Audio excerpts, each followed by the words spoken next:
Hey everyone, it's been a while since we had a video, but welcome back.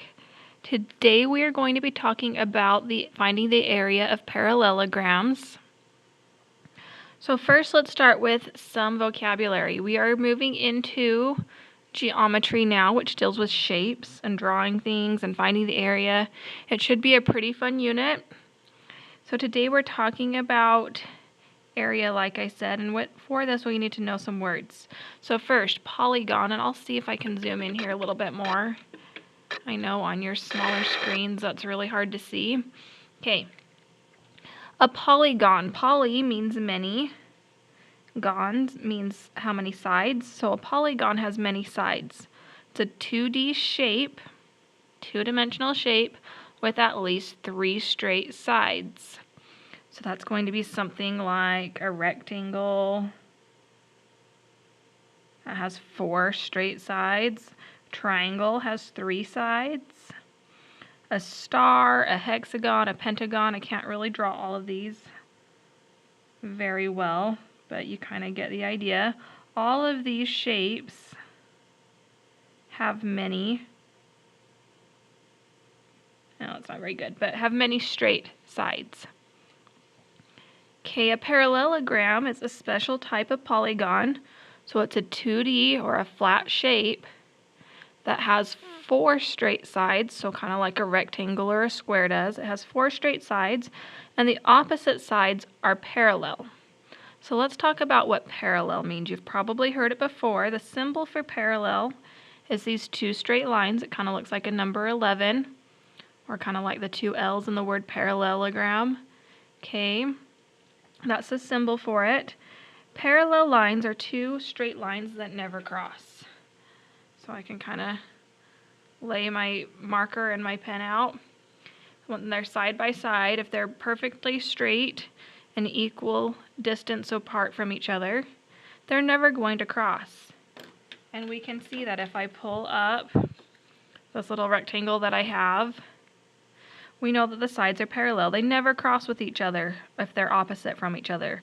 They do intersect with the other side, but these 2 sides are never going to cross.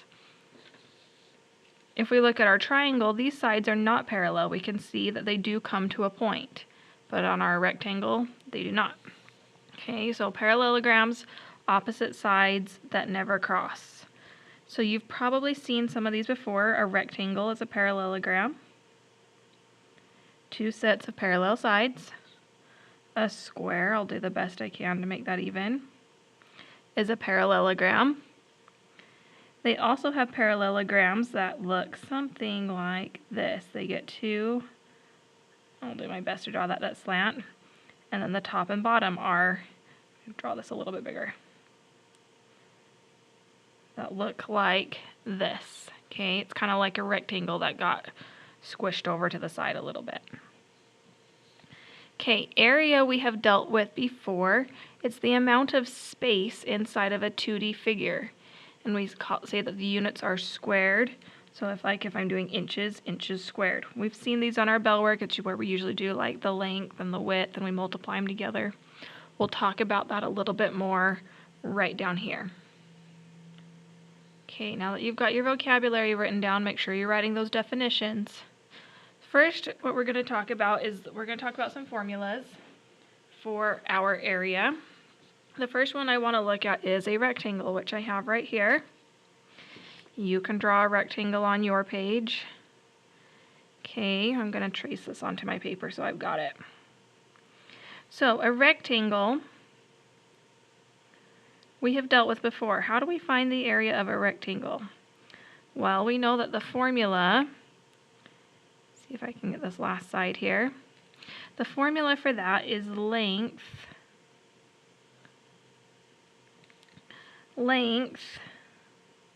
which we represent with this kind of curly L, length times width, right? So if I count on this rectangle, I know that it's 9 tall, 1, 2, 3, 4, 5, 6, 7, 8, 9 squares tall. My length is 9. My width is 1, 2, 3, 4, 5, 6. My width is 6, and if I multiply those two together, it gives me the area, Or if I write up here, length times width, plug in my values, area equals length times width, or 9 times 6. So my area is 54. And I had 50, which means I have 54 little squares inside of this rectangle. So if these were inches, if this was 9 inches by 6 inches, what that means is each of these boxes would represent 1 inch squared, so a square inch. And if I counted them up, I'd have 1, 2, 3, 4, 5, 6, 7, 8, 9, 10, 11, 12, so on and so forth. If I count all of them up, I'll find that there's 94 in here. That's what area means, how many little boxes inside of my figure. So we've done that before with rectangles, length times width. Today, the new formula that we're learning is this one right here. How to find the area of a parallelogram. Because we're in 6th grade, we're going to start learning how to do some of these things with more complicated shapes. So a parallelogram starts out as kind of just this regular rectangle. We can see that. But what happens if I chop off this side and move it over here? Okay, now that could be sealed back together and it would make this shape that looks kind of like this. Again, if I trace that onto my page carefully, this will be hard because I have it in 2 pieces. Okay, if I trace that onto my page, I see this parallel line here. Or this straight line is parallel with this one down here. My fingers are in the way, you can't really see that, but if I move them, my papers are going to fall out of the way. So 1 second. Connect my dots. Connect this edge over here. Okay. So I get a parallelogram that looks something like this. Okay, we saw that before this became a parallelogram, it could connect just like a rectangle. I saw that these sides lined up. Okay, so do you think that we could do the same idea, multiply just the length and width by this to find the area? Even though it's moved over here now, yes, it's still the same number of squares inside, and we count these little pieces would add back together to make a full square. That's fine. To find out how much space is in here, because it's set up differently, they gave us a special formula. This formula says base times height. We heard that when we talked about triangles. Base just means how far it is across the bottom. Height is how tall it is. Okay, but if I didn't have my rectangle, would you be able to tell how tall this is? Okay, they will tell you how they do that is it's not the length of this side here. That doesn't go straight up and down. It's this height right here. So we draw a little dotted line down. Usually they'll do a little box to show that it does intersect at a 90-degree angle. Okay, we want to know how tall it is, so we want to look at that straight line there. This is where my rectangle can help me, okay? My full rectangle, let's count up how many boxes that was across. 1, 2, 3, 4, 5, 6. So my base is 6 across. My top and bottom should be the same length. My height is how tall it is right here. I can use this rectangle to help me. 1, 2, 3, 4, 5, 6, 7, 8. So my height on this one equals 8.